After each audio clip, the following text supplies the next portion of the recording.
আমি পারলাম না। আমি আরেকটু ভীত হলাম। মৃত্যু ভয় যেন আমাকে গ্রাস করছে। আমি কি করব তখন? আমি তখন ওপরের দিকে চেয়ে দেখছি, হ্যাঁ, ওপর দিয়ে কি বেরোতে পারবো আমি? আমি একটা রজ্জু, একটা দড়ি খুঁজতে চাইলাম। কোথায় পাই দড়ি? কোথায়? এই তো পেয়েছি দড়ি। এই দড়িটাকে আমি যেন আংটায় লাগালাম, আর তারপরে সেটা ধরে আমি উঠবার চেষ্টা করছি।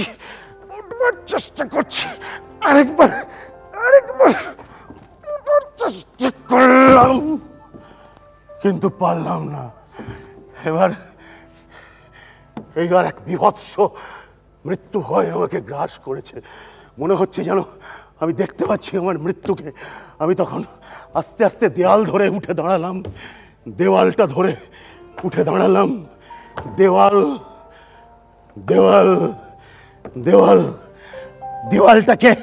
দেওয়ালটাকে ফাটিয়ে দিয়ে, দেওয়ালকে ভেদ করে আমি যেন বেরোতে চাইছি। আমি পারছি না। আমার আপ্রাণ চেষ্টা যেন আমাকে বিফল করে দিচ্ছে। সেই সমস্ত চেষ্টা দিয়ে আমি বেরোতে চাইছি।